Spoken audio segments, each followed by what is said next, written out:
তো আজকে আমরা পড়বো হচ্ছে আমাদের যে সেকেন্ড পার্ট লাইফ চ্যাপ্টারের। তো এটা সম্পর্কে আজকে আমরা পড়বো অবতল দর্পণের যে প্রমাণ আছে R=2f, আর উত্তল দর্পণের একটা প্রমাণ রয়েছে R=2f। ঠিক আছে, বক্রতা ব্যাসার্ধ সমান 2 × ফোকাস দৈর্ঘ্য, এই দুটো সম্পর্কে আমরা পড়বো। তো আজকে আমাদের যে অবতল দর্পণের ক্ষেত্রে যে R=2f এই প্রমাণটা সম্পর্কে পড়বো।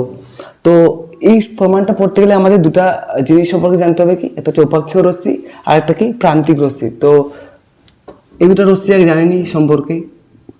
তো এটা হচ্ছে একটা অবতল দর্পণ। তো এই অবতল দর্পণের এটা হচ্ছে কি পোল বা মেরু, যেটা আমরা পি দিয়ে ডিনোট করলাম, আর এটা হচ্ছে কি সেন্টার বা কেন্দ্র, যেটাকে আমরা সি দিয়ে ডিনোট করলাম। এবার হচ্ছে এই উপাক্ষীয় রশ্মি কাকে বলে? এই প্রধান অক্ষ, এটাকে কি বলে? প্রধান অক্ষ বা প্রিন্সিপাল অ্যাক্সিস। প্রধান অক্ষ কি? যেটাকে এই যে মিররটার নাম দিলাম এম ড্যাশ। এই যে অবতল দর্পণটা রয়েছে এম ড্যাশ, এই মিররটাকে কি এই প্রধান অক্ষটা বা যেই রেখাটা হচ্ছে কি প্রধান মিররটাকে বা দর্পণটাকে সমান দুটো ভাগে ভাগ করবে, সেটাকে বলে কি প্রধান অ্যাক্সিস বা প্রধান অক্ষ। এবার আমরা উপাক্ষীয় রশ্মি কাকে বলে? এই প্রধান অক্ষের সমান্তরালে যদি আমরা রশ্মি পাঠাই, অনেকগুলো রশ্মি পাঠালাম,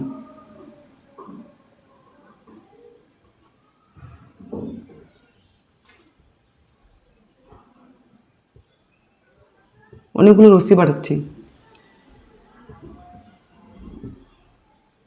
মনে করলাম এই যে রশ্মিগুলো আছে কি না, এটা হচ্ছে প্রধান অক্ষ। ঠিক আছে, এই যে রশ্মিগুলো রয়েছে, এই রশ্মিগুলো খুব কাছে রয়েছে। পোল, এটা হচ্ছে মেরু। যে রশ্মিগুলো মেরুর খুব কাছাকাছি দিয়ে যাবে, এটা এগুলো রশ্মি মেরুর খুব কাছাকাছি দিয়ে গেছে, বা এটাকে আমরা খুব ভালোভাবে বোঝাতে গেলে এভাবে বলতে পারি যে এটা হচ্ছে পোল। এই রশ্মিগুলো কি মেরুর খুব কাছাকাছি গেছে না, এগুলোকে বলে কি আমাদের উপাক্ষীয় রশ্মি। আর প্রান্তিক রশ্মিকে যে রশ্মিগুলো কি মেরুর থেকে দূরে রয়েছে, যেমন এই রশ্মিগুলো কি মেরুর থেকে দূরে রয়েছে, এগুলোকে বলে কি প্রান্তিক রশ্মি। এগুলো হচ্ছে কি প্রান্তিক রশ্মি।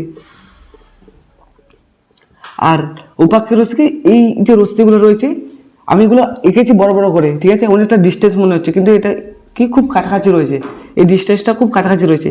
এই রশ্মিগুলোকে বলছি উপাক্ষীয় রশ্মি। আর আমরা যে প্রমাণটা পড়বো সেটা পড়বো কি এই উপাক্ষীয় রশ্মির ক্ষেত্রে R=2f বা বক্রতা ব্যাসার্ধ সমান 2 × ফোকাস দৈর্ঘ্য, এই সম্পর্কটা পড়বো। তো এই প্রমাণটা করতে গেলে আমাদের কি করতে হবে? একটা অবতল দর্পণ বানাবো, ধরছি এটা একটা অবতল দর্পণ, যেটা নাম কি এম ড্যাশ নাম দিলাম। এটা কি মেরু বা পোল, যেটাকে আমি পি দিয়ে ডিনোট করলাম। এটা কি বক্রতা কেন্দ্র বা সি। ঠিক আছে, এবার আমরা কি করব?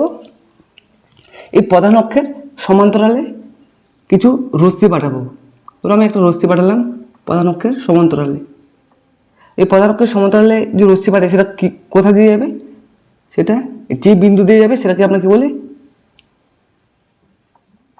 ফোকাস, ফোকাস বিন্দু বা মুখ্য ফোকাস। ঠিক আছে, এই যে রশ্মিটা গেল এটার নাম দিলাম আমি এবি। যে পথে গেলে ওটার নাম দিলাম হচ্ছে বি। সি রয়েছে আমি দিলাম ডি।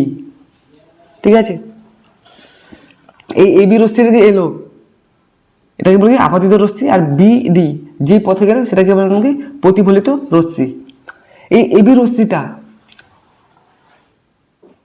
এই এবি রশ্মিটা যে অবিলম্বের সাথে যে কোণ করে সেটাকে আমরা বলি কি আপাতন কোণ। তাহলে আর প্রতিফলিত রশ্মি যে অবিলম্বের সাথে কোণ করে সেটাকে বলি আমরা কি প্রতিফলিত কোণ। তো আমাদের এখানে আপাতত কোণ আর প্রতিফলিত কোণ বানাতে গেলে আমাদের কি করতে হবে? একটা অবিলম্ব করতে হবে। আচ্ছা, অবিলম্ব করার আগে আমাদের একটা ছোট্ট জিনিস সম্পর্কে জানতে হবে, কি যে যে কোনো বিন্দু, ধরো একটা এটা হচ্ছে একটা বৃত্ত বা গোলক, এই গোলকের পরিধির উপর যদি আমি একটা লম্ব বানাতে যাই, ঠিক আছে, সেটা সবসময় কী হবে? বৃত্তের যে কেন্দ্র আছে সেই বরাবর যাবে। ঠিক আছে, এখানে যদি আমি একটা বৃত্তের যে সে পরিধির উপর যদি আমি একটা লম্ব আঁকাতে চাই বা অবিলম্ব আঁকাতে চাই, তাহলে সেটা কি সবসময় বৃত্তের কেন্দ্র দিয়ে যাবে। ঠিক আছে, তো এক্ষেত্রে আমরা যদি অবিলম্ব আঁকাতে চাই তাহলে কী করতে হবে? আমাদের সেই অবিলম্বটাকে ওই এটা হচ্ছে বৃত্তের কি পরিধি, এই পরিধি থেকে যদি আমি যদি বৃত্তের কেন্দ্রে যদি আমি একটা লম্ব টানতে চাই তাহলে কী হবে? সেটা অবশ্যই কি বৃত্তের কেন্দ্র দিয়ে যাবে। তো এটা আমাকে অবিলম্ব হয়ে গেল, ঠিক আছে। তো এই অবিলম্বের কি এ বি সি, এটা কি আপতিত কোণ, কারণ আমরা কি আপাতিত রশ্মি অবিলম্বের সাথে যে কোণ করে সেটাকে বলি কি আপাতন কোণ, যেটাকে আমি নাম দিলাম কি আই। আর এটা কি প্রতিফলিত রশ্মি, প্রতিফলিত রশ্মি অবিলম্বের সাথে যে কোণ করে সেটাকে আমরা বলি কি প্রতিফলিত কোণ, যেটাকে আমরা আর দিয়ে ডিনোট করি, ঠিক আছে। তো আমরা এখানে লিখে নিই যে জিনিসগুলো রয়েছে আমাদের এখানকার। এই এটা কি পি, এটা কি পিটা হচ্ছে কি মেরু, আর সিটা কি বক্রতা কেন্দ্র, আর একটা ফোকাস দৈর্ঘ্য, এটা লিখছি না। আর এই যে দূরত্বটা সি থেকে পি পর্যন্ত, এটাকে কি বলি সি পি, এই দূরত্বটা হচ্ছে কি বক্রতা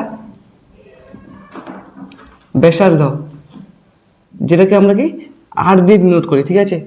আর এফপি, এফপিটা কি, এফপিটা হচ্ছে কি ফোকাস দৈর্ঘ্য, যেটাকে আমরা ছোট হাতের এফ দিয়ে ডিনোট করি।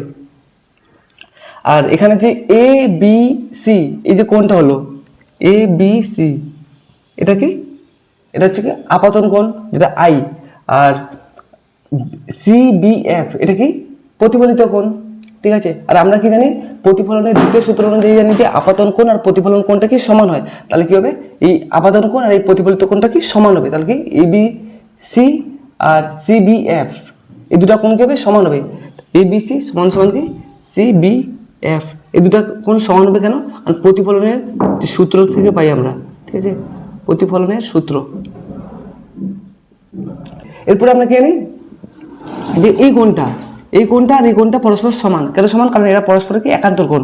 আমরা যে এটাকে আঁকাই কিনা কিভাবে বানাতে পারবো, এই যে এটা আছে ধরো, এটা একটা জেডের মতো হয়েছে না, এই জেডের এই পাশে এই কোণটা যদি এটা হয়, এই কোণটা যদি এটা হয়, আর এটা পরস্পরের কি সমান্তরাল, তাহলে কি এই কোণটা এই কোণটা কি সমান হবে, কারণ এটা কি পরস্পর একান্তর কোণ। তাহলে এই কোণটা কি A B C, A B C, আর এই কোণটা কি B C F, B C F, এটা কি সমান, কারণ করে একান্তর কোণ, ঠিক আছে। আবার এখানে এবিসি আর এবিসি সমান হলো, এই সাইডটা যদি সমান হয়ে যায় তাহলে আমরা এই সাইডটাকে আমরা সমান করতে পারি।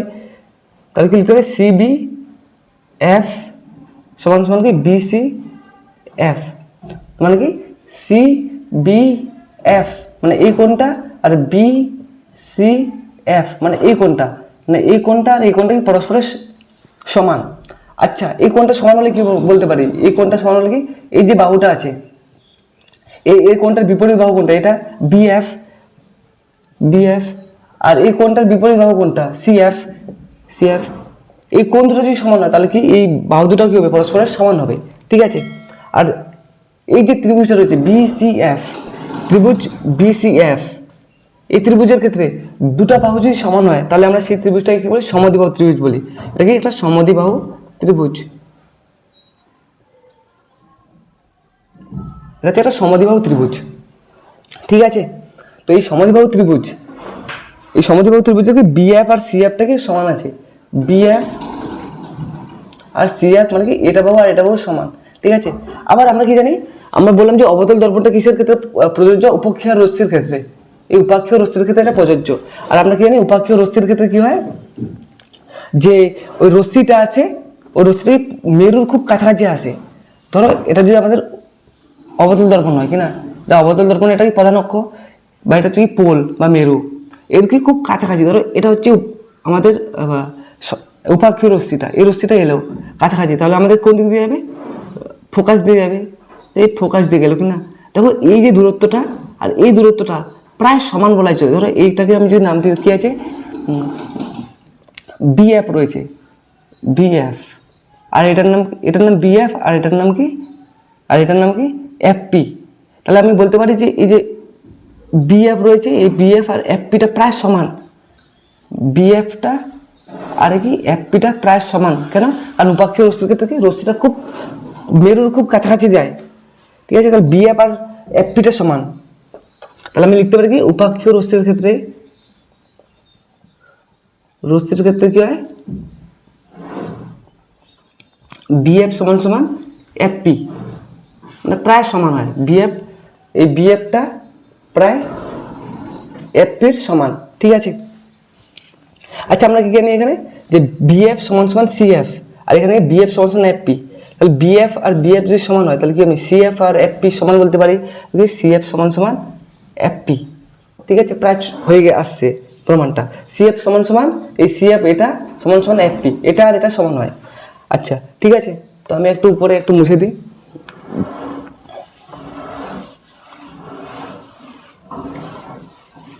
আচ্ছা, এই সিএফ সমান সমান এফপি আমরা কি জানি, এটা হচ্ছে কি পুরোটা কি আমাদের হচ্ছে বক্রতা ব্যাসার্ধ, এটা মানে কি বক্রতা ব্যাসার্ধকে সিপি।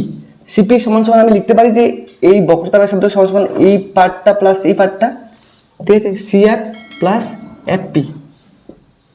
ঠিক আছে, আর আমরা নাকি এই সিএফ আছে, এই সিএফটাকে আমরা লিখতে পারি সিএফ সমান সমান কি এফপি, তো সিএফ এর সমান জায়গাকে আমি এফপি লিখতে পারি, আর এখানে এফপি আছে, ঠিক আছে, তা আমি লিখলাম কি সিএফ, যেহেতু কি সিএফ সমান সমান কি এফপি, এখানে সিপি রয়েছে।